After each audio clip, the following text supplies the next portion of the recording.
الحمد لله رب العالمين والصلاة والسلام على أشرف الأنبياء والمرسلين أما بعد فأعوذ بالله من الشيطان الرجيم من همزه ونفخه ونفثه بسم الله الرحمن الرحيم رب اشرح لي صدري ويسر لي أمري واحلل عقدة من لساني يفقه قولي اللهم انفعنا بما علمتنا وعلمنا ما ينفعنا وزدنا علما فبشر عباد الذين يستمعون القول فيتبعون أحسنه أولئك الذين هداهم الله وأولئك هم أولو الألباب أعوذ بالله من الشيطان الرجيم بسم الله الرحمن الرحيم ثم بعثنا من بعده رسلا إلى قومهم فجاءوهم بالبينات فما كانوا ليؤمنوا بما كذبوا به من قبل كذلك نطبع على قلوب المعتدين ثم بعثنا پھر ہم نے بھیجے اس کے بعد رسولاً بہت سارے رسول الی قومہم ان کی قوموں کی طرف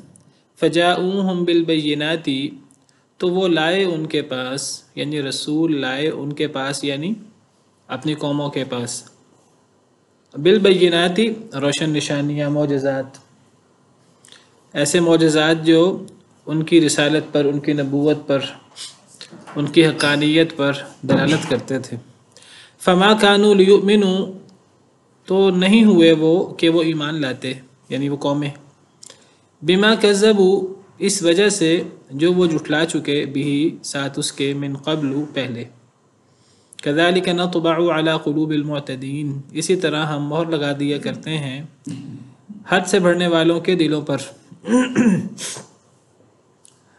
پچھلی آیات کریمہ میں ہم نے سیدنا نوح علیہ السلام کا تذکرہ پڑھا اور میں نے آپ سے ذکر کیا کہ وہ پہلے رسول ہیں ان سے پہلے رسول کوئی نہیں ہے ان سے پہلے انبیاء ہیں علیہم السلام سیدنا آدم سیدنا ادریس ان کا ذکر قرآن میں ہے اور ذکر کیا جاتا ہے کہ سیدنا شیس علیہ السلام جو حضرت آدم علیہ السلام کے بیٹے تھے وہ بھی نبی تھے بہرحال ان کا ذکر ان کا نام قرآن کریم میں موجود نہیں ہے واللہ عالم حضرت نوح علیہ السلام پہلے رسول تھے جلیل القدر پیغمبر کل ہم نے ان کا تفصیل سے ذکر پڑھا تو اللہ تعالیٰ فرماتے ہیں کہ پھر ہم نے اس کے بعد یعنی نوح علیہ السلام کے بعد رسول بھیجے رسولاً جمع ہے رسول کی بہت سارے رسول بھیجے اور بھی ان کی قوموں کی طرف سیدنا نوح علیہ السلام کے بعد اللہ تعالیٰ بہت سارے رسول بھیجنے کا ذکر فرما رہے ہیں اور یہ جو ہم آیت نمبر 74 پڑھ رہے ہیں اور اگلی آیت 75 میں سیدنا موسیٰ علیہ السلام کا ذکر ہے جو جلیل القدر پیغمبر اور رسول ہیں اولو العزم رسولوں میں سے ہیں تو گویا کہ یہاں سیدنا نوح علیہ السلام سے لے کر سیدنا موسیٰ علیہ السلام کے درمیان کے بے شمار ہزاروں اللہ کو پتہ ہے کتنے رسول اور کتنے انبیاء ہیں علیہم السلام اجمعین تو یہ وہ ان رسولوں کی بات ہو رہی ہے ان انبیاء کی جو حضرت نوح علیہ السلام کے بعد اور حضرت موسیٰ علیہ السلام سے پہلے ہیں مثال کے طور پر حضرت ہود علیہ السلام آپ کو پتہ ہے حضرت ہود علیہ السلام حضرت نوح علیہ السلام کے جانشین تھے حضرت نوح کی جو قوم جانشین بنی وہ قوم عاد ہے اس کے نبی حضرت ہود علیہ السلام تھے قوم عاد کو جب تباہ و برباد کیا گیا ان کے کفر و شرک کی وجہ سے ان کے گناہوں کی وجہ سے تو ان کی جو قوم جانشین بنی وہ قوم سمود تھی اس کے نبی کون تھے صالح علیہ السلام یہ حضرت ہود حضرت صالح حضرت ابراہیم علیہ السلام سے پہلے کے ہیں حضرت ابراہیم علیہ السلام حضرت ابراہیم حضرت اسماعیل حضرت اسحاق حضرت یعقوب حضرت لوط حضرت ابراہیم علیہ السلام کے بھتیجے ہیں حضرت شعیب علیہ السلام یہ حضرت موسیٰ علیہ السلام سے پہلے کے ہیں وغیرہ وغیرہ دیگر انبیاء و رسول پھر ہم نے بھیجے ان کے بعد بہت سارے رسول ان کی قوموں کی طرف فجاؤہم بالبینات تو وہ رسول لائے اپنی قوموں کے پاس بالبینات بینہ کی جمع بینات روشن دلیل یعنی معجزات اللہ ہر نبی کو ہر رسول کو معجزات دیتے ہیں جو اللہ کے حکم سے نبی کے ہاتھ پر وقوع پذیر ہوتے ہیں اللہ کے حکم سے، نبی اپنی مرضی سے انہیں پیش نہیں کر سکتا، نہ وہ نبی کے اختیار سے سرزد ہوتے ہیں، وہ اللہ کے حکم سے ہوتے ہیں، اور وہ اس بات کی دلیل ہوتے ہیں معجزات کہ یہ اللہ کا نمائندہ ہے، یہ اللہ کا بھیجا ہوا رسول ہے، اللہ کا مقرر کردہ رسول ہے۔ تو سب رسولوں نے روشن نشانیاں پیش کی۔ فما کانوا لیؤمنوا، پس نہیں تھے وہ کہ ایمان لاتے، یعنی جس طرح حضرت نوح علیہ السلام کی قوم حضرت نوح علیہ السلام پر ایمان نہ لائی، اسی طرح حضرت نوح علیہ السلام کے بعد آنے والے بہت سارے انبیاء و رسول کی قومیں بھی ان پر ایمان نہ لائیں۔ ہر نبی اور ہر رسول کی قوم نے اپنے نبی اور رسول کا انکار کیا ہے، بالعموم زیادہ تر لوگوں نے انکار ہی کیا ہے۔ ہاں کچھ لوگ ایمان لاتے رہے، کچھ تھوڑے کچھ زیادہ۔ بعض انبیاء کرام علیہم السلام کے ساتھ تو ایک اکا دکا، اور بعض کے ساتھ تو وہ بھی نہیں، قیامت کے دن احادیث مبارکہ سے پتہ لگتا ہے بعض انبیاء کے ساتھ تو اکا دکا پیروکار بھی نہیں ہوں گے۔ تو ہمیشہ حضرت نوح علیہ السلام کے بعد ہر قوم نے، اکثریت نے اپنے نبیوں کا، اپنے رسولوں کا انکار کیا ہے، زیادہ تر لوگوں نے۔ تو اللہ فرماتے ہیں کہ وہ سب اپنی قوموں کے پاس روشن نشانیاں لائے تھے، تو وہ ایمان لانے والے نہ بنے۔ اکثریت ایمان لانے والے کیوں نہ بنے؟ کیوں ایمان نہ لائے؟ ایمان لانے میں رکاوٹ کیا چیز بنی؟ بڑی رکاوٹ کیا چیز بنی؟ اللہ فرماتے ہیں بما کذبوا بہ من قبل، اس وجہ سے جو وہ جھٹلا چکے اس کو، من قبل پہلے۔ کیا مطلب؟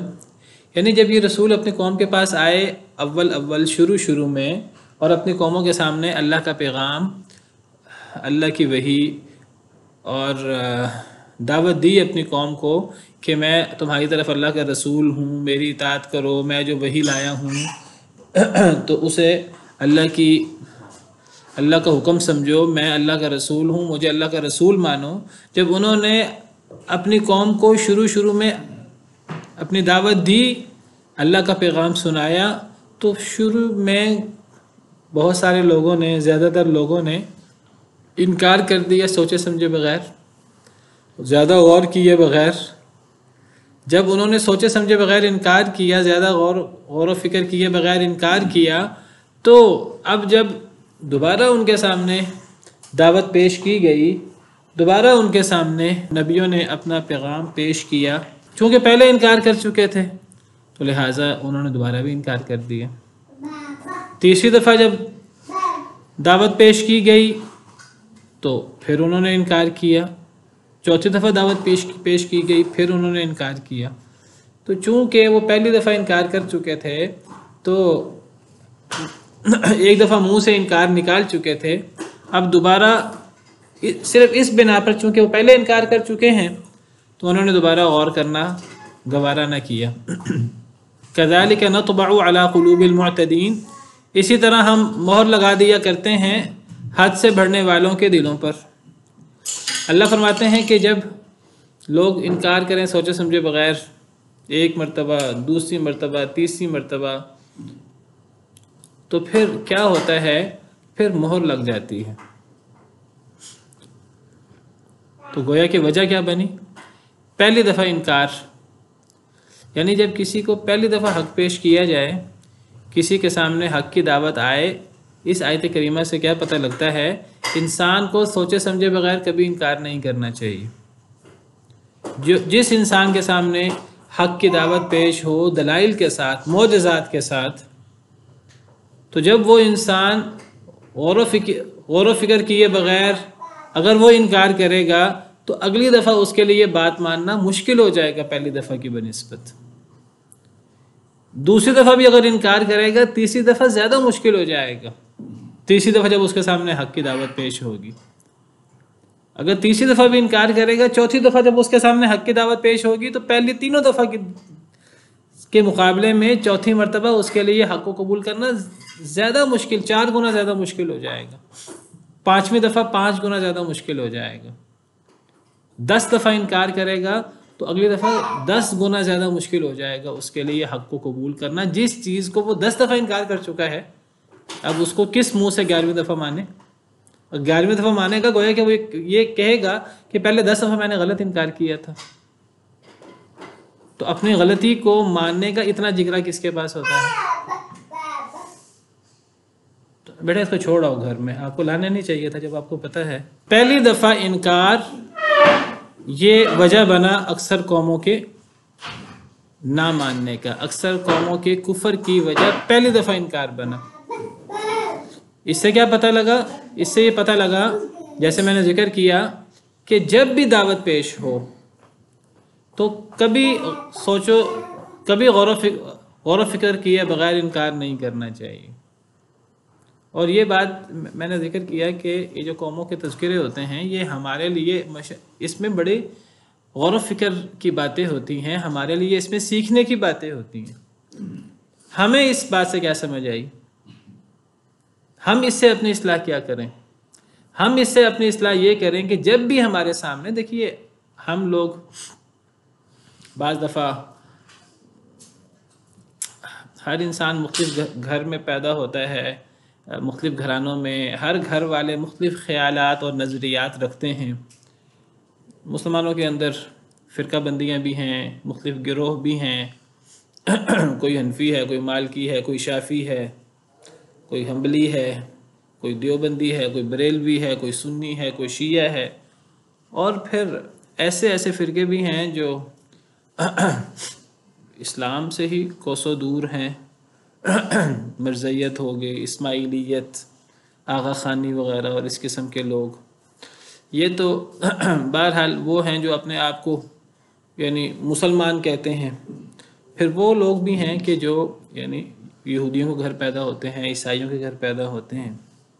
تو ایک انسان کا کام کیا ہے کہ جب اس کے سامنے حق پیش ہو، جب اس کے سامنے کتاب و سنت کی روشنی میں کوئی بات کی جائے، وہ سوچے سمجھے بغیر انکار نہ کرے. سنی سنائی باتیں جو اس کے خاندان میں چلی آ رہی تھیں وہ سنا کر بس اگلے کی بات کا فوری انکار کر دے، تو یہ نہیں کرنا چاہیے.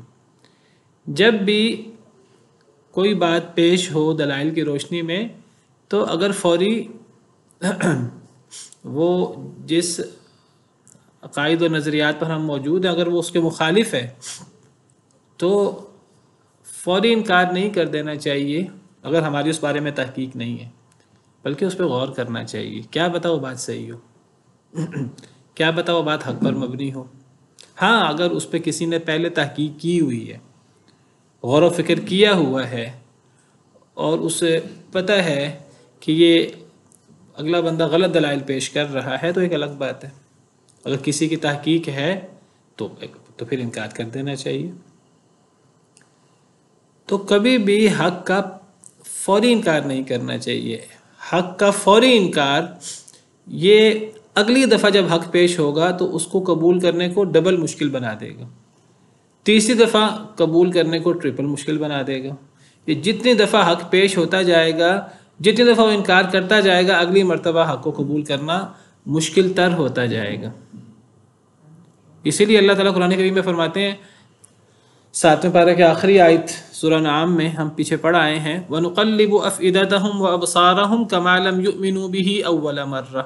اللہ فرماتے ہیں وَنُقَلِّبُ أَفْئِدَتَهُمْ وَأَبْصَارَهُمْ، سورہ انعام آیت نمبر 110. اللہ فرماتے ہیں ہم ان کے دلوں کو اور ان کی آنکھوں کو الٹ پلٹ کر دیتے ہیں، پھیر دیتے ہیں، ان کے دلوں کو بھی اور ان کی آنکھوں کو بھی. کما لم یؤمنوا به اول مرہ، جیسے کہ وہ پہلی مرتبہ ایمان نہیں لائے. یعنی کیا مطلب؟ جو بندہ پہلی مرتبہ ایمان نہیں لائے گا، اس کے سامنے حق آئے گا اور وہ اس کو پہلی دفعہ رد کر دے گا سوچے سمجھے بغیر، اپنے آباء و اجداد کے دین پر چلتے ہوئے، یا جو ان کے ہاں مشہور ہے سنی سنائی باتیں ہیں وہ ان پر اعتماد کرتے ہوئے، اس کی اپنی تحقیق نہیں ہے لیکن جو ماں باپ سے سنا ہے، جو اپنے مسجد کے مولوی صاحب سے سنا ہے، آنکھیں بند کر کے اگر اس پہ یقین ہے تو اب پہلی دفعہ حق آئے گا، جو انکار کرے گا تو پھر اللہ فرماتے ہیں کہ پھر ہم ایسے لوگوں کے دلوں کو بھی اور ان کی آنکھوں کو بھی پھیر دیتے ہیں. دل تو اللہ کے ہاتھ میں. کیا مطلب ہم دل اور آنکھوں کو پھیر دیتے ہیں؟ یعنی ان کے لیے پھر حق کو قبول کرنا آسان نہیں رہتا. کن لوگوں کے لیے؟ جو پہلی دفعہ حق کا انکار کر. وَنَذَرُهُمْ فِي طُغْيَانِهِمْ يَعْمَهُونَ، اور ہم چھوڑ دیتے ہیں انہیں ان کی سرکشی میں وہ حیران و پریشان پھرتے ہیں. یہ سزا ہے کس بات کی؟ پہلی دفعہ انکار کی.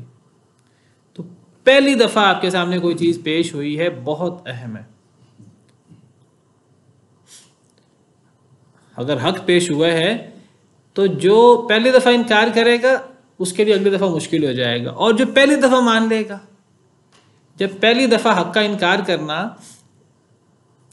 یہ آہستہ آہستہ انسان کے دل پہ مہر لگ جاتی ہے، اللہ اس کے دلوں کو اور اس کی آنکھوں کو ہی پھیر دیتے ہیں.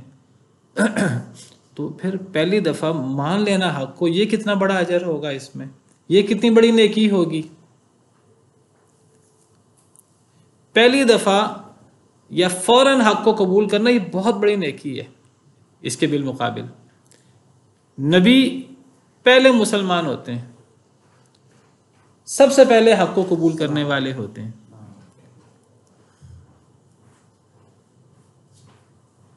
نبی کریم صلی اللہ علیہ وسلم کے حوالے سے قرآن کریم میں موجود ہے، اللہ نے فرمایا کہ اے نبی آپ اعلان کر دیجئے وَأَنَا أَوَّلُ الْمُسْلِمِينَ، سورہ نعام میں ہی، قُلْ إِنَّ صَلَاتِي وَنُسُكِي وَمَحْيَايَ وَمَمَاتِي لِلَّهِ رَبِّ الْعَالَمِينَ. اے اللہ کے نبی آپ اعلان کر دیجئے، آپ کہہ دیجئے کہ میری نماز، میری عبادت، میری زندگی، میری موت سب اللہ کے لیے ہے، جو تمام جہانوں کا رب ہے، جس کے علاوہ جس کا کوئی شریک نہیں ہے.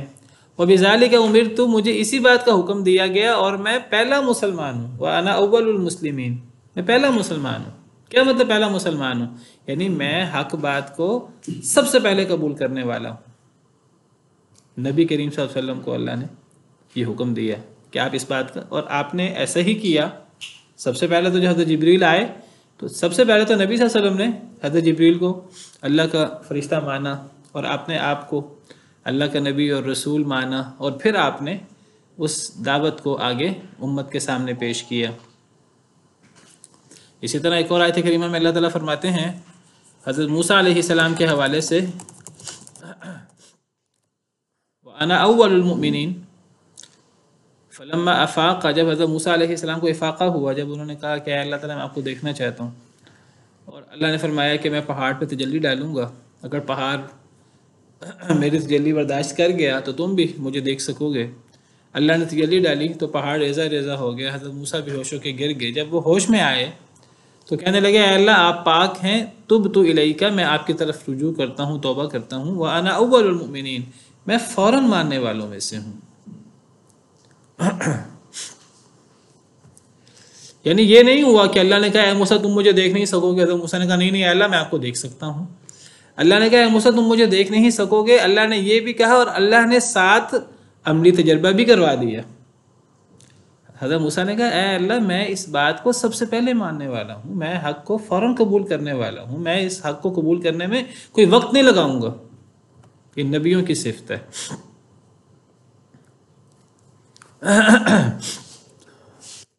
اسی طرح نبی کریم صلی اللہ علیہ وسلم کے حوالے سے ایک اور جگہ پر اللہ فرماتے ہیں وَأُمِرْتُ أَنْ أَكُونَ أَوَّلَ مَنْ أَسْلَمَ، یہ نبی صلی اللہ علیہ وسلم کے حوالے سے ہے.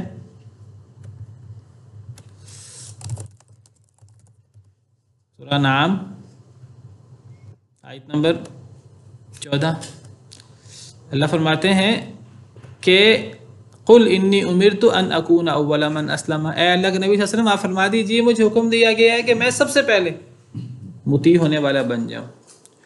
تو جب سب سے پہلے انکار کرنا یہ چیز انسان کے لیے حق کو قبول کرنے کو مشکل بنا دیتی ہے اور انسان پر مہر لگ جاتی ہے، تو حق کو فوراً قبول کرنا یہ بہت بڑی نیکی ہے. سیدنا ابوبکر صدیق رضی اللہ تعالیٰ عنہ کی فضیلت کی وجہ ان کا پہلے اسلام قبول کرنا. حضرت ابوبکر صدیق نے مردوں میں، حضرت خدیجہ نے عورتوں میں، حضرت علی نے بچوں میں، حضرت زید بن حارثہ نے غلاموں میں اسلام قبول کیا. تو ان کا بڑا مقام ہے. جو لوگ صحابہ کرام میں سے پہلے مسلمان ہوئے ہیں، صحابہ کرام اس کو ایک اعزاز گردانتے تھے اپنے میں. حضرت ابن مسعود رضی اللہ تعالیٰ عنہ کو فرمان ہے شاید کہ جب میں مسلمان ہوا تو میں چھٹا مسلمان تھا، میرے علاوہ 5 لوگ مسلمان تھے اور کوئی مسلمان نہیں تھا. تو یہ صحابہ کرام کے اندر یہ السابقون الاولون من المہاجرین والانصار، سبقت لے جانے والے پہلے لوگ، ان کا بڑا مقام تھا. اور اللہ بھی فرماتے ہیں قرآن میں کہ لا یستوی منکم من انفق من قبل الفتح وقاتل، کہ فتح سے پہلے جنہوں نے خرچ کیا اور لڑائی کی اور جنہوں نے فتح کے بعد خرچ کیا اور لڑائی کی، یہ دونوں برابر نہیں ہو سکتے۔ فتح سے مراد فتح مکہ ہے یا صلح حدیبیہ؟ جنہوں نے فتح سے پہلے خرچ کیا اور لڑائی کی یعنی مسلمان ہونے کے بعد، اور جو فتح کے بعد مسلمان ہوئے اور لڑائی کی اور جہاد کیا اور خرچ کیا، یہ دونوں برابر نہیں ہو سکتے۔ اولئک اعظم درجۃ من الذین انفقوا من بعد وقاتلوا، پہلے والے بعد والوں کے مقابلے میں درجے کے اعتبار سے بہت آگے ہیں۔ وَكُلًّا وَعَدَ اللَّهُ الْحُسْنَى، اگرچہ اللہ نے ہر ایک سے جنت کا وعدہ کیا ہوا ہے۔ جو صحابہ فتح سے پہلے مسلمان ہوئے وہ بھی، اور لڑائی کی، جہاد کیا اور خرچ کیا، اور جو فتح کے بعد مسلمان ہوئے اور جہاد کیا اور خرچ کیا، سب کے لیے جنت کا وعدہ ہے، لیکن پہلے والے زیادہ سبقت لے جا چکے ہیں۔ اور نبی صلی اللہ علیہ وسلم نے فرمایا کہ جو میرے پہلے صحابہ ہیں، شروع میں ایمان لانے والے، ان کا ایک مد خرچ کیا ہوا بعد والوں کے احد پہاڑ کے برابر سونا خرچ کرنے کے بھی، یعنی بعد والوں کا احد پہاڑ کے برابر سونا بھی پہلے صحابہ کا ایک مد خرچ کرنے کے برابر نہیں ہو سکتا۔ تو اس سے پتہ لگا کہ حق کو فوری قبول کرنا یہ بہت بڑی نیکی ہے، اور حق کا فوری انکار کرنا یہ بہت بڑا گناہ ہے۔ اللہ نے یہود کو فرمایا تھا وَلَا تَكُونُوا أَوَّلَ كَافِرٍ بِهِ، کہ اے یہود اس قرآن کے نبی صلی اللہ علیہ وسلم کے پہلے کافر نہ بننا۔ جو پہلا کافر بنتا ہے، پہلا انکار کرنے والا بنتا ہے، تو وہ اللہ کا بہت بڑا نافرمان، بہت بڑا گناہ گار ہوتا ہے۔ ایک کسی نے سوال کیا ہے کہ اگر اللہ تعالیٰ مہر لگا دیتا ہے پہلی دفعہ یا ایک دفعہ انکار کرنے کے بعد، دوسری تیسری دفعہ انکار کرنے کے بعد، تو پھر مواخذہ کیوں کر ہوگا؟ اصل میں مہر فوری نہیں لگتی، بار بار انکار کرنے پر لگتی ہے۔ تو مہر اگر لگتی ہے تو مہر انسان کے اپنے عمل کی وجہ سے لگتی ہے، تو مواخذہ تو انسان کے اپنے عمل پر ہی ہوا نا۔ یعنی اگر ایک انسان نے فرض کریں 10 دفعہ نہیں مانا، 20 دفعہ نہیں مانا، 50 دفعہ نہیں مانا، اللہ نے مہر لگا دی، اب ہم کہیں کہ جی چونکہ اب مہر لگ گئی ہے تو اب اس کو جہنم کی سزا کیوں ملے گی؟ بھئی جہنم کی سزا اس لیے ملے گی کیونکہ اس نے 10 دفعہ 20 دفعہ 50 دفعہ نہیں مانا، انکار کیا۔ بھی پہلی دفعہ انکار کرنے پر اگر ایک بندہ پہلی دفعہ انکار کرتا ہے اس کو سزا ملنی چاہیے کہ نہیں ملنی چاہیے؟ دوسری دفعہ اس کے لیے ماننا مشکل ہو جائے گا۔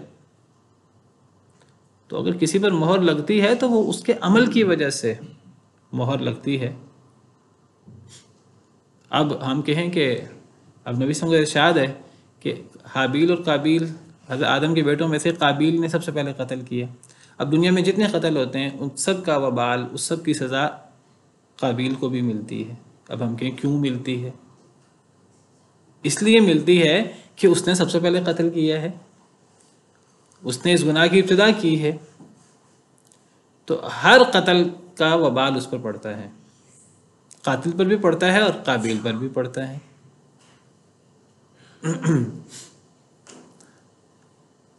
تو یعنی مقصد یہ ہے کہ حق کو فوری قبول کرنا چاہیے، جلدی قبول کرنا چاہیے، بلا وجہ لیٹ نہیں کرنا چاہیے۔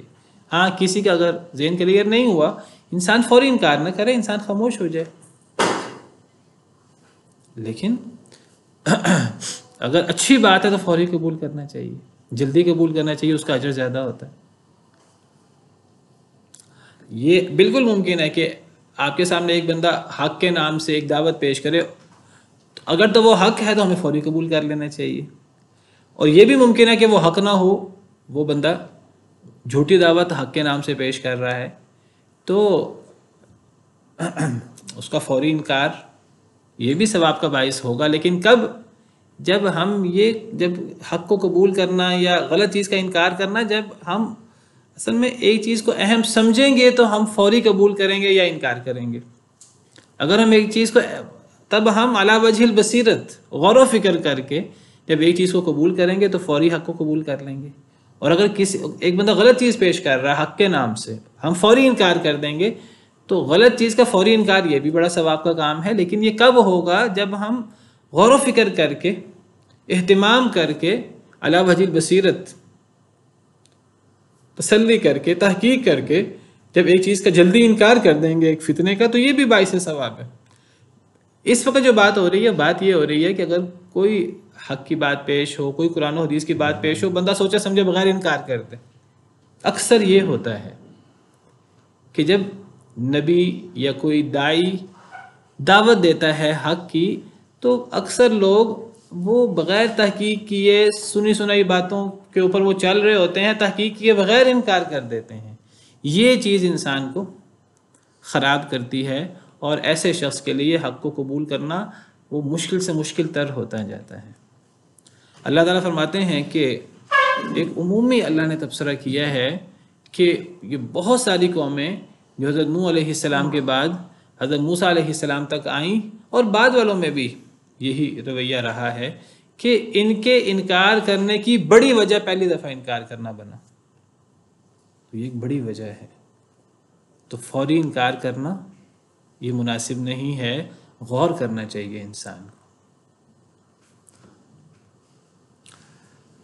ثم بعثنا من بعدهم موسى وهارون الى فرعون وملئه بآياتنا فاستكبروا، پھر ہم نے بھیجا ان کے بعد حضرت نوح علیہ السلام کے بعد اللہ نے بہت سارے رسول بھیجے، اور اللہ نے تبصرہ کیا، قومیں ایمان نہ لائیں کیونکہ پہلے انکار کر چکی تھیں۔ اللہ فرماتے ہیں اسی طرح ہم حد سے بڑھنے والوں کے دلوں پر مہر لگا دیتے ہیں۔ اللہ فرماتے ہیں پھر ان کے بعد ہم نے موسیٰ علیہ السلام کو بھیجا، حضرت نوح اور بہت سارے انبیاء و رسول کے بعد پھر موسیٰ علیہ السلام کو بھیجا اللہ تعالیٰ نے، وہارون اور ہارون علیہ السلام کو بھی، یہ دونوں نبی تھے۔ الی فرعون وملئہ، اللہ نے حضرت موسیٰ علیہ السلام کو مبعوث کیا، حضرت موسیٰ علیہ السلام نے اللہ سے دعا کیا اللہ تعالیٰ حضرت ہارون کو بھی نبی بنا دے، تو حضرت ہارون بھی اللہ نے ان کو بھی نبی بنا دیا۔ اللہ نے ان دونوں کو فرعون کی طرف بھیجا، فرمایا جاؤ فرعون کے پاس جاؤ، اسے واضح و نصیحت کرو، اسے نرم بات کہنا، اذهبا الى فرعون انه طغى فقولا له قولا لینا لعله يتذكر او يخشى، تم دونوں فرعون کے پاس جاؤ، اس نے سرکشی کی ہے، اس سے نرمی سے بات کرنا، شاید کہ وہ نصیحت پکڑے، شاید کہ وہ ڈر جائے۔ تو اللہ فرماتے ہیں پھر ان کے بعد ہم نے موسیٰ اور ہارون علیہ السلام کو بھیجا فرعون کی طرف، اور ملئہ اور اس کے سرداروں کی طرف، بآیاتنا اپنی آیات کے ساتھ، اپنے معجزات دے کر بھیجا۔ حضرت موسیٰ عصا پھینکتے تھے، سام بن جاتا تھا اللہ کے حکم سے، اپنا ہاتھ بغل میں ڈالتے تھے تو نکالتے تھے تو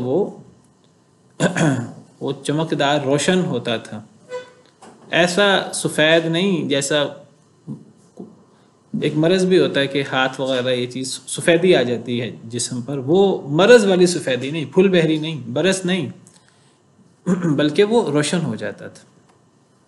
تو اللہ تعالیٰ نے حضرت موسیٰ اور حضرت ہارون علیہ السلام کو فرعون کی طرف بھیجا اور اس کے سرداروں کی طرف اپنی نشانیوں کے ساتھ، اپنے معجزات کے ساتھ۔ یہ صرف دو معجزے نہیں تھے، عصائے موسیٰ اور ید بیضا، اللہ نے اور بھی بڑے بڑے معجزے دیے، 9 بڑی بڑی نشانیوں کو ذکر تو قرآن کریم میں ہے، وَلَقَدْ آتَيْنَا مُوسَىٰ 9 آیَاتٍ بَيِّنَاتٍ فَاسْأَلْ بَنِي إِسْرَائِیلَ إِذْ جَاءَهُمْ، ہم نے موسیٰ علیہ السلام کو 9 بڑی بڑی نشانیاں دی، اور بھی اللہ نے 9 بڑے بڑے معجزے اور بھی نشانیاں دی۔ تو ہم نے موسیٰ اور ہارون علیہ السلام کو بھی فرعون کی طرف، اس کے سرداروں کی طرف اپنے نشانیوں کے ساتھ بھیجا۔ فاستکبروا، تو انہوں نے تکبر کیا، ان سب نے، فرعون اور اس کے سرداروں نے، وکانوا قوما مجرمین، اور وہ مجرم قوم تھے۔ تو انہوں نے تکبر کیا۔ تکبر کا مطلب کیا ہوا؟ تکبر کا مطلب ہوا انکار، یعنی جب کسی کے سامنے حق آئے اور وہ غور و فکر کیے بغیر، پرواہ کیے بغیر، ہلکا سمجھ کر کوئی اللہ کی بات کرے، کوئی آخرت کی بات کرے، اگلا بندہ پرواہ نہ کرے، ہلکا سمجھے اللہ کی بات کو، رسول کی بات کو، انکار کرے، تو یہ تکبر ہے، یہ بڑا تکبر ہے۔ تکبر کا لفظی مطلب ہم سمجھتے ہیں کہ اپنے آپ کو بڑا سمجھنا، تو اگر کوئی حق کا انکار کرے تو یہ بھی تکبر ہے۔ یعنی ایک ہے کہ کوئی شخص اپنے آپ کو دوسرے لوگوں کے سامنے بڑا سمجھے، دوسرے لوگوں کو اپنے سے حقیر سمجھے، اور اپنے آپ کو بڑا سمجھے کہ میرے پاس بڑا مال ہے، بڑا اقتدار ہے، میں زیادہ صاحب حیثیت ہوں. بھائی اگر تجھے اللہ نے زیادہ مال دیا ہے تو اس میں تیرا کیا کمال ہوا؟ یہ تو اللہ کا تجھ پر انعام ہے. اگر تیرے پاس اقتدار ہے تو یہ اقتدار تیری کون سی صلاحیت ذاتی ہے؟ تو خود پیدا اپنی مرضی سے نہیں ہوا. تجھے جو صلاحیتیں ملی ہیں وہ تجھے اپنی مرضی سے نہیں ملی، اللہ نے دی ہیں. تو اگر تیرے پاس کوئی اللہ کی نعمت آئی ہے، مال و دولت آیا ہے، اقتدار آیا ہے، تو کون سا یہ سارا تیری اپنی صلاحیتیں ہیں، تیرا اپنا علم ہے؟ یہ تو اللہ کی دین ہے. تو اگر کوئی اپنے آپ کو بڑا سمجھتا ہے لوگوں سے، ہم اس کو تکبر سمجھتے ہیں، یہ بھی تکبر ہے. لیکن کوئی حق کا انکار کرے تو یہ بڑا تکبر ہے. یعنی گویا کہ ایسا شخص اپنے آپ کو حق کی بات سے، جو اللہ کی بات ہوتی ہے، جو رسول کی بات ہوتی ہے، تو ایک بندہ گویا کہ وہ لوگوں کو حقیر سمجھتے سمجھتے اللہ کی بات کو بھی، اللہ کو بھی حقیر سمجھ لیتا ہے. نعوذ باللہ. اس سے بڑا تکبر کیا ہوگا؟ تو اللہ کا انکار، اللہ کی بات کا انکار، رسول کی بات کا انکار، یہ بڑا تکبر ہے. تو اللہ فرماتے ہیں کہ فرعون اور اس کے سرداروں نے تکبر کیا. حضرت موسیٰ اور حضرت ہارون کے سامنے کیا تکبر کیا؟ انکار کیا. شیطان کے انکار کو بھی تکبر سے تعبیر کیا گیا. تو تکبر کیا ہوتا ہے؟ نبی صلی اللہ علیہ وسلم سے سوال ہوا، ایک صحابی نے آپ سے سوال کیا کہ اللہ کے رسول، میرا دل کرتا ہے کہ میرے کپڑے اچھے ہوں، میرا جوتا اچھا ہو، خوبصورت میں لباس پہنوں، تو کیا یہ تکبر ہے؟ کیونکہ نبی صلی اللہ علیہ وسلم نے تکبر کی بڑی مذمت بیان کی تھی. صحابہ ڈرتے تھے کہ ہم تکبر میں مبتلا نہ ہو جائے. تو اچھا لباس پہننا، اچھا جوتا پہننے کی خواہش کرنا، اچھا لگنے کی کوشش کرنا، کیا یہ تکبر ہے؟ صحابی نے سوال کیا تو آپ نے فرمایا نہیں، یہ تو تکبر نہیں ہے. آپ نے فرمایا ان اللہ جمیل یحب الجمال، اللہ تعالیٰ خوبصورت ہیں اور اللہ خوبصورتی کو پسند کرتے ہیں. کوئی اگر خوبصورت نظر آنا چاہتا ہے لوگوں کے سامنے تو وہ اچھا لباس پہنے، اچھا جوتا پہنے، اچھا لگنے کی کوشش کرے، کوئی حرج کی بات نہیں ہے. پھر آپ نے فرمایا کہ تکبر کیا ہے؟ فرمایا الکبر بطر الحق وغمط الناس، تکبر ہے حق کا انکار کرنا اور لوگوں کو حقیر جاننا. حق کا انکار یہ تکبر کا پہلا درجہ، پہلا مرحلہ ہے. بڑا تکبر یہ ہے حق کا انکار کرنا، اپنے آپ کو حق سے بالا تر سمجھنا، حق کو اپنے سے حقیر سمجھنا، اللہ رسول کی بات کو. اور دوسرا تکبر جو ہمارے ہاں مشہور ہے، لوگوں کو حقیر سمجھنا، غمط الناس. یعنی اگر ایک انسان اچھا لباس پہنے اور قیمتی لباس پہنے اور اچھا قیمتی لباس پہن کر جن کے پاس اچھا لباس پہننے کی استطاعت نہیں ہے انہیں اپنے سے حقیر سمجھے تو یہ تکبر ہے. اچھی گاڑی ہو، اچھا جوتا ہو تو وہ یہ کر کے دوسروں کو حقیر سمجھے، پھر تکبر ہوگا. اگر ایک انسان اچھی قیمتی لباس پہنتا ہے، قیمتی جوتا پہنتا ہے، اچھی گاڑی ہے اس کے پاس، بہت قیمتی بھی ہے، لوگوں کو حقیر نہیں سمجھتا، یہ تکبر نہیں ہے. وہ ایک الگ چیز ہے کہ وہ اسراف کر رہا ہے کہ نہیں کر رہا، وہ ایک الگ چیز ہے، لیکن یہ تکبر نہیں ہوگا. تکبر کب آئے گا؟ جب کوئی بندہ اگلے کو حقیر سمجھے تو. لیکن اگلے کو حقیر سمجھنا یہ تکبر کا دوسرا مرتبہ ہے. تکبر کا پہلا مرتبہ اور بڑا تکبر وہ حق کا انکار کرنا ہے، اپنے آپ کو حق سے بالا تر سمجھنا. جی آپ میں سے کوئی سوال کرنا چاہ رہا تھا؟ جی سر السلام علیکم. وعلیکم السلام ورحمۃ اللہ. سر اس کے علاوہ جو مطلب دینی معاملات میں جو لوگ نیکوکار ہوتے ہیں، دوسروں کو مطلب جو لوگ نہیں صحیح راستے پہ ہوتے، ان کے حوالے سے اگر ہم کسی کو لوئر کنسیڈر کریں گے تو یہ بھی اس میں آئے گا؟ دیکھیے اگر کوئی بندہ یہ سمجھے کہ میں نیک ہوں اور اگلا بندہ گناہ گار ہے، اور ایک بندہ اپنی نیکی پر اسے فخر ہو، غرور ہو اپنی نیکی پر کہ میں بڑا نیک ہوں، میں تو اللہ کی بڑی اطاعت کرتا ہوں، اور اگلے بندے کو وہ حقیر سمجھے کہ وہ جو ہے نا وہ بڑا گناہ گار ہے، اور ایک بندہ اپنی نیکی پر فخر کرے، اپنے علم پر فخر کرے، تو یہ بھی تکبر ہے. ایک بندہ اپنے آپ کو بڑا عالم سمجھے، ایک بندہ اپنے آپ کو بڑا نیک سمجھے، یہ بھی تکبر ہے. اصل نیکی کیا ہے؟ اصل نیکی یہ ہے کہ انسان اللہ کو راضی کرنے کی کوشش کرے، اللہ کے حکم کے مطابق نیکی کرنے کی کوشش کرے، علم حاصل کرنے کی کوشش کرے، عبادت کرے، اور انسان ان نیک اعمال کو کر کے کنویں میں ڈالتا جائے. جس طرح ہمارے ہاں ہم کہتے ہیں نیکی کر دریا میں ڈال، کنویں میں ڈال.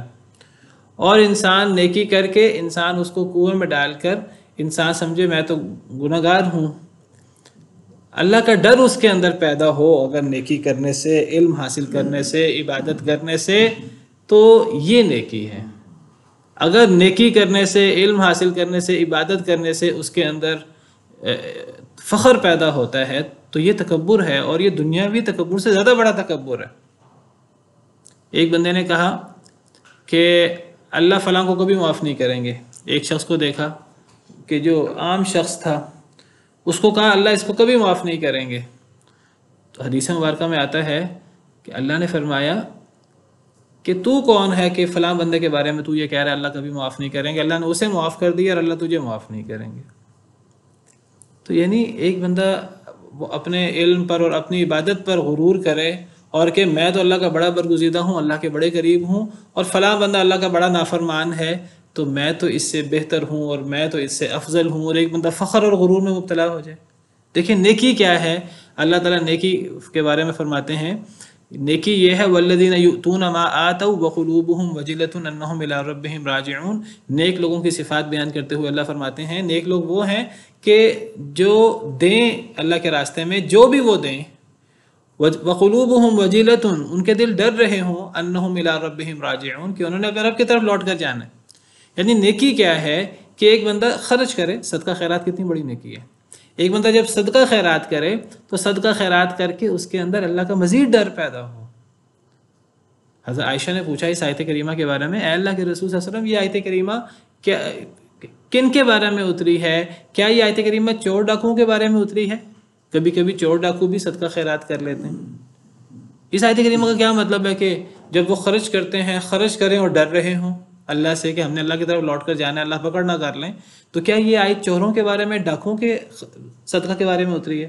آپ نے فرمایا نہیں، یہ نیک لوگوں کے، اللہ کے برگزیدہ لوگوں کے صدقہ خیرات کے بارے میں یہ آیت اتری ہے۔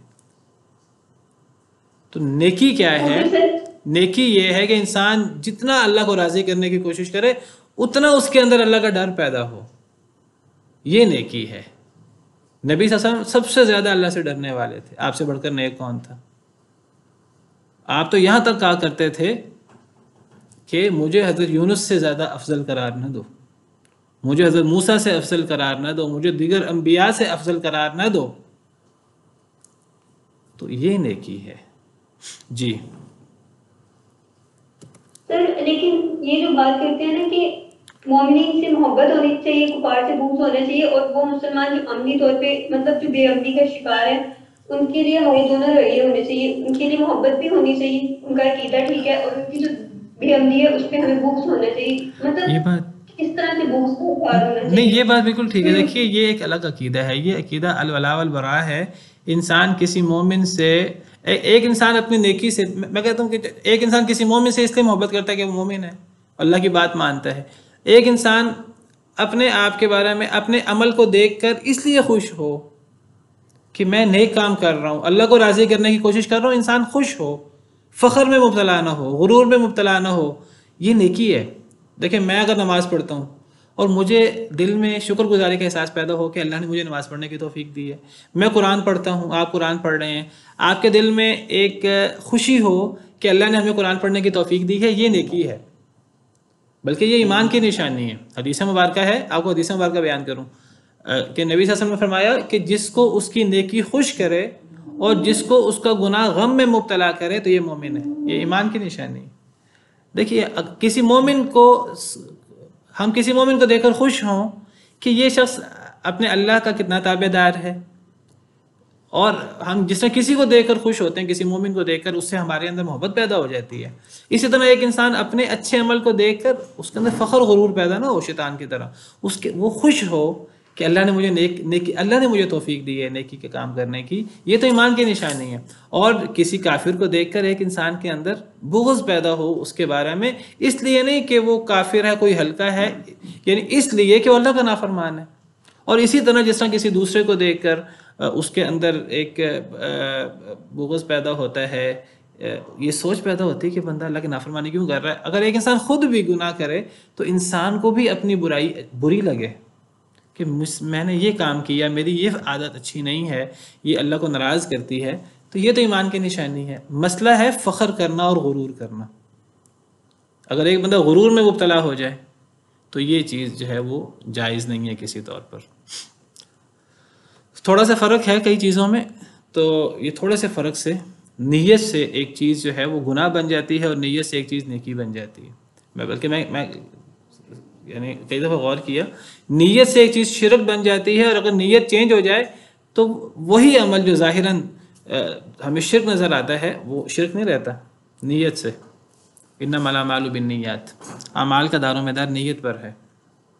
ایک بندہ اچھے نعمتیں استعمال کرتا ہے، جیسے ابھی میں نے حدیث مبارکہ بیان کی، تو وہ نعمتیں استعمال کرنے والا اگر اس کی نیت فخر کی ہے، تکبر کی ہے، تو یہ تکبر بن جائے گا. اگر اس کی نیت یہ نہیں ہے تو یہ تکبر نہیں ہے. سر مجھے وہ جی مجھے وہ جو میں نے آپ سے تھرڈ پوائنٹ پوچھا ہے مجھے اس کی سمجھ میں نہیں آئی. کون سا پوائنٹ؟ کون سا تھرڈ پوائنٹ؟ جو میں نے آپ سے مسلمانوں کے بارے میں پوچھا ہے، مطلب بغض کا مطلب کیا ہے؟ مجھے اس چیز کی سمجھ نہیں آئی کہ کس طرح سے. دیکھیے میں کہتا ہوں دوسرے بندے کو چھوڑ دیں. اگر میں جھوٹ بولوں، مجھ سے جھوٹ بولا گیا کسی وجہ سے، تو ایک مسلمان کو جھوٹ اچھا لگنا چاہیے برا لگنا چاہیے؟ برا لگنا چاہیے.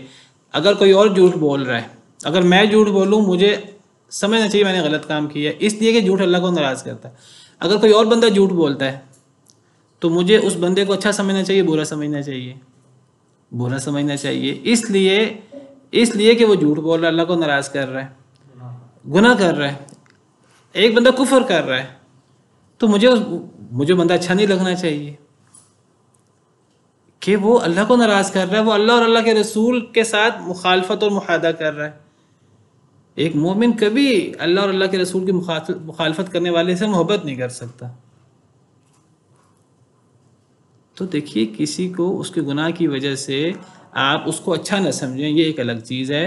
اور آپ کسی نیک شخص کو اس کی نیکی کی وجہ سے اچھا سمجھیں، آپ اسے محبت کریں، تو یہ ایمان کی نہیں. تو یہ چیز فخر اور غرور میں اور اس میں تو فرق ہے نا. یہ چیز میرا تو خیال ہے واضح ہونی چاہیے.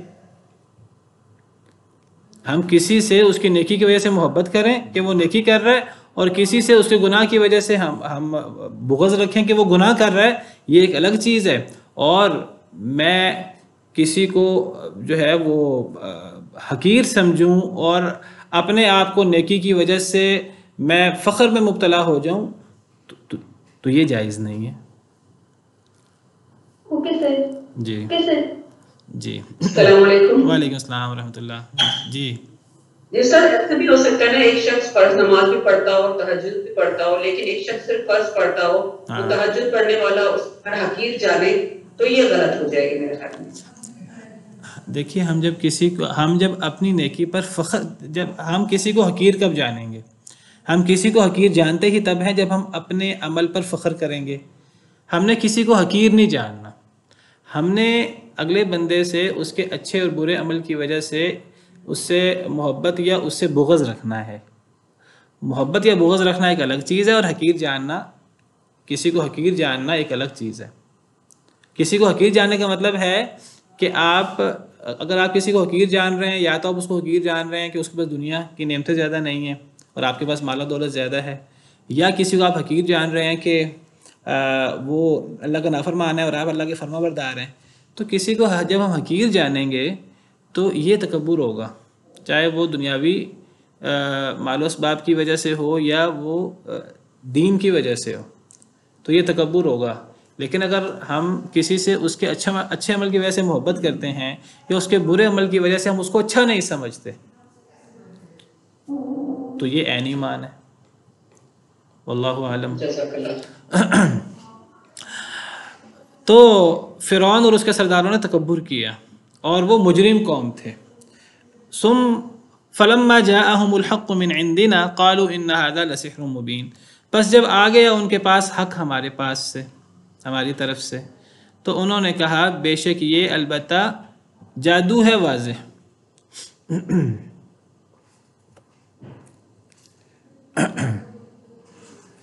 جب ان کے پاس حق آ گیا ہمارے پاس سے، فرعون اور اس کے سرداروں کے پاس جب ہماری طرف سے حق آ گیا، حضرت موسیٰ حضرت ہارون نے حق بات پیش کی، معجزات پیش کیے، توحید کی دعوت دی، اسلام کی دعوت دی اور دلائل پیش کیے، معجزات پیش کیے، عصا پھینکا سانپ بن گیا، ہاتھ نکالا تو وہ روشن ہو گیا، تو وہ کہنے لگے یہ تو جادو ہے۔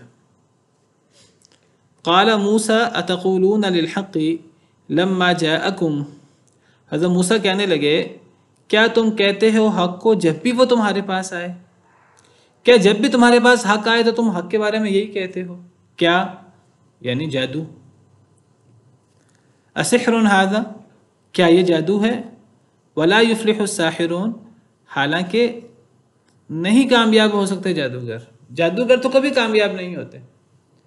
حضرت موسیٰ کہنے لگے کہ جب بھی تمہارے پاس حق آئے تو تم اس کو یہی کہتے ہو کہ یہ جادو ہے۔ دیکھیں ایک بندے کو مغالطہ ہو سکتا ہے، پہلی دفعہ حضرت موسیٰ نے جو چیز پیش کی وہ جادو ہے، لیکن جب بعد میں جادوگر آئے، حقیقت واضح ہوئی، یعنی جو جادو اور ان چیزوں کے ماہر تھے انہوں نے حضرت موسیٰ علیہ السلام کا معجزہ دیکھ کر سرنڈر کر لیا، سب مسلمان ہو گئے جادوگر۔ اب پھر حضرت موسیٰ کے عمل کو جادو قرار دینا، معجزے کو جادو قرار دینا، اور حضرت موسیٰ کی دیگر تمام نشانیوں کو وہ بار بار پیش آتی رہیں اور فرعون اور اس کے سردار نہ مانے اور جادو کہتے رہے، تو حضرت موسیٰ کہنے لگے کیا تم حق کو ہمیشہ یہی کہتے رہو گے؟ یہ تو کسی چیز کو نہ ماننے کا ایک ہیلہ ہے کہ جادو کہہ کر اس کا انکار کر دینا۔ یہی کام مشرکین مکہ نے کیا۔ جب دیکھا کہ قرآن کریم کی تاثیر بہت زیادہ ہے تو اور دیکھا کہ ہم قرآن کریم کا رد کیسے کریں، جادو کہہ دیا اس کو۔ سب سے پہلے جس شخص نے ولید بن مغیرہ یا جو بھی شخص تھا، سورہ مدثر میں اس کا ذکر ہے، تو لوگوں کو کیسے ہم قرآن سے دور کریں، بڑی تاثیر ہے قرآن میں، تو کہا کہ یہ جادو ہے، کہا کہ یہ محمد اپنے پاس سے گھڑ لائے ہیں صلی اللہ علیہ وسلم والعیاذ باللہ۔ حضرت موسیٰ کہنے لگے کیا تم حق کو کہتے ہو جب بھی وہ تمہارے پاس آئے؟ اسحر ھذا، کیا یہ جادو ہے؟ ولا یفلح الساحرون، حالانکہ جادوگر کبھی کامیاب نہیں ہوتے۔ قالوا اجئتنا لتلفتنا عما وجدنا علیہ آباءنا، وہ کہنے لگے فرعون اور اس کے سردار کیا تو آیا ہے ہمارے پاس تاکہ تو پھیر دے ہمیں، لتلفتنا، تاکہ تو ہمیں پھیر دے، عما وجدنا علیہ آباءنا، اس سے جس پر ہم نے اپنے آباء و اجداد کو پایا ہے۔ وہی بات جو ہر کافر مشرک کرتا ہے۔ فرعون اس کے سردار کہنے لگے اے موسیٰ کیا تم اس لیے آئے ہو کہ تم ہمیں ہمارے آباء و اجداد کے دین سے پھیر دو؟ قالوا اجئتنا، انہوں نے کہا فرعون اور اس کے سرداروں نے حضرت موسیٰ اور ہارون کو علیہم السلام، حضرت موسیٰ کو کہا کیا تو آیا ہے ہمارے پاس لتلفتنا، تاکہ تو پھیر دے ہمیں، عما، اس سے جو وجدنا ہم نے پایا، علیہ جس پر، آباءنا اپنے آباء و اجداد کو، کیا تم ہمیں ہمارے آباء و اجداد کے دین سے پھیرنا چاہتے ہو؟ یہ ہمیشہ سے ایک مسئلہ رہا ہے لوگوں کے ہاں کہ جی ہمارے آباء و اجداد کے دین کو ہم نہیں چھوڑ سکتے۔ اے موسیٰ کیا تم ہمیں ہمارے آباء و اجداد کے دین سے پھیرنا چاہتے ہو؟ آج بھی بہت سارے لوگ یہ بات کہتے ہیں۔ وَتَكُونَ لَكُمُ الْكِبْرِيَاءُ فِي الْأَرْضِ، اور ہو جائے تم دونوں کے لیے بڑھائی، فی الارض، زمین میں۔ کیا تم دونوں یہ چاہتے ہو کہ تم دونوں کو زمین کے اندر بڑھائی حاصل ہو، مقام حاصل ہو؟ تم مثلا اللہ کے نبی نہیں ہو، بلکہ تم دنیا کے اندر اقتدار چاہتے ہو، مال و دولت چاہتے ہو، تو تم ہمارے دین کی اور ہمارے آباء و اجداد کے دین کی مخالفت کر رہے ہو۔ ہمیشہ سے غلط لوگ، کفار لوگ انبیاء پر اور اللہ کے دین کے دعوت دینے والوں پر اسی طرح الزام لگاتے رہے ہیں، جھوٹ اور پھپتیاں کستے رہے ہیں، تکلیفیں دیتے رہے ہیں۔ تو وہ کہنے لگا فرعون اور اس کے سردار کہ تم ہمیں ہمارے آباء و اجداد کے دین سے پھیرنا چاہتے ہو اور تم دونوں زمین کے اندر بڑھائی چاہتے ہو۔ وما نحن لکما بمؤمنین، نہیں ہیں ہم تم دونوں کے لیے بمؤمنین، یقین کرنے والے، ایمان لانے والے، ہم تم دونوں پر کبھی ایمان نہیں لائیں گے۔ تم جتنے مرضی معجزات پیش کرو، تم جتنے مرضی دلائل پیش کرو، ہم نہیں مانیں گے، ہم ایمان نہیں لائیں گے۔ اصل میں قرآن کریم کی دوسری آیات سے پتہ لگتا ہے کہ فرعون اور اس کے سردار دل سے یقین کر چکے تھے حضرت موسیٰ اور حضرت ہارون پر، ان کے معجزات پر، لیکن دل سے انہیں یقین تھا کہ حضرت موسیٰ صحیح ہیں، ان کے معجزات صحیح ہیں، لیکن حضرت موسیٰ کو ماننے سے اور دین اسلام جو موسیٰ لائے تھے اس کو ماننے سے ان کا اقتدار جاتا تھا، یا اپنی من مانی اور مرضی وہ چھوٹتی تھی، وہ چھوڑنا نہیں چاہتے تھے۔ تو انہوں نے کہا تھا موسیٰ کو، ہم کبھی تم لوگوں پر ایمان نہیں لائیں گے، تم تو اس اپنے نئے دین کے ذریعے زمین کے اندر اقتدار چاہتے ہو، تم ہمیں ہمارے آباء و اجداد کے دین سے پھیرنا چاہتے ہو۔ چلیں آج کے لیے اتنا ہی کافی ہے۔ یہ ایک سوال ہے، میں اس کا جواب دے دوں۔ کسی نے کہا ہے کہ اگر نماز پڑھتے ہوئے دل میں خیال آئے کہ میں نیکی کر رہا ہوں، انسان نے نماز خلوص سے شروع کی ہو، اگر نماز پڑھتے ہوئے دل میں یہ خیال آئے تو کیا یہ بھی ریاکاری ہوگی؟ دیکھیے، اگر ایک انسان نے خلوص سے جو ہے وہ نماز شروع کی ہے، کسی کو دکھانے کے لیے نماز شروع نہیں کی، لیکن نماز پڑھتے پڑھتے دل میں یہ خیال آ جائے تو انسان کو اس خیال کو دور کرنے کی کوشش کرنی چاہیے۔ اگر تو انسان کے اندر ریاکاری کا جذبہ پیدا نہیں ہونا چاہیے، لیکن پھر بھی اگر خیال آ رہا ہے تو پھر شیطان کی طرف سے یہ آ رہا ہے، یہ وسوسہ ہے۔ تو اگر دل میں یہ خیال آ رہا ہے کہ میں نماز پڑھ رہا ہوں، لوگ مجھے دیکھ رہے ہیں، تو یہ ایک لحاظ سے یہ خیال آنا ایمان کی نشانی بھی ہے۔ یہ ایمان کی نشانی اس اعتبار سے ہے کہ ایک بندہ کوشش کر رہا ہے کہ میں ریاکاری میں مبتلا نہ ہوں، اس کے دل میں ریاکاری کا خیال آتا ہے، لیکن وہ اپنے آپ سے کشمکش میں لگا ہے کہ میں نے یہ دیکھیں، ایک ہے نفل نماز، ایک ہے فرض نماز۔ تو مردوں کے حوالے سے بات کرتا ہوں، تو اللہ نے نفل نماز کے بارے میں حکم دیا وہ گھر میں پڑھی جائے تاکہ ریاکاری اور یہ چیزیں نہ ہوں، اور اس کے بارے میں کہ جتنی مرضی لمبی پڑھی جائے، نفل نماز سنتے ہیں وغیرہ یہ چیزیں گھر میں پڑھنی چاہیے، گھر میں ایک جگہ ہونی چاہیے۔ فرض نماز مردوں کو باجماعت مسجد میں پڑھنی ہے، تو فرض نماز پڑھتے پڑھتے اگر کوئی خیال، انسان کے دل میں خلوص ہونا چاہیے، ریاکاری کا جذبہ نہیں ہونا چاہیے۔ اگر تو ریاکاری کا جذبہ ہے، کسی کو دیکھ کر نماز شروع کی ہے ورنہ نہیں پڑھتا، تو یہ تو ریاکاری ہے۔ لیکن اگر ایک انسان نے ریاکاری کے جذبے کے بغیر نماز شروع کی ہے، وہ اس کے دل میں خیال آ رہا ہے ریاکاری کا کہ فلاں مجھے دیکھ رہا ہے تو کہ میں نماز پڑھ رہا ہوں، وہ بار بار اس خیال کو جھٹکنے کی کوشش کر رہا ہے، تو یہ انشاءاللہ ایمان کی نشانی ہے۔ حدیث مبارکہ سے پتہ لگتا ہے کہ آپ سے ایک صحابی نے سوال کیا اسی قسم کا، تو اگر ایک انسان اس خیال کو جھٹکنے کی کوشش کرے، خلوص سے نماز پڑھنے کی کوشش کرے، تو یہ انشاءاللہ ایمان کی نشانی ہے۔ واللہ تعالی عالم۔ سبحان ربک رب العزت عما یصفون وسلام علی المرسلین والحمد للہ رب العالمین۔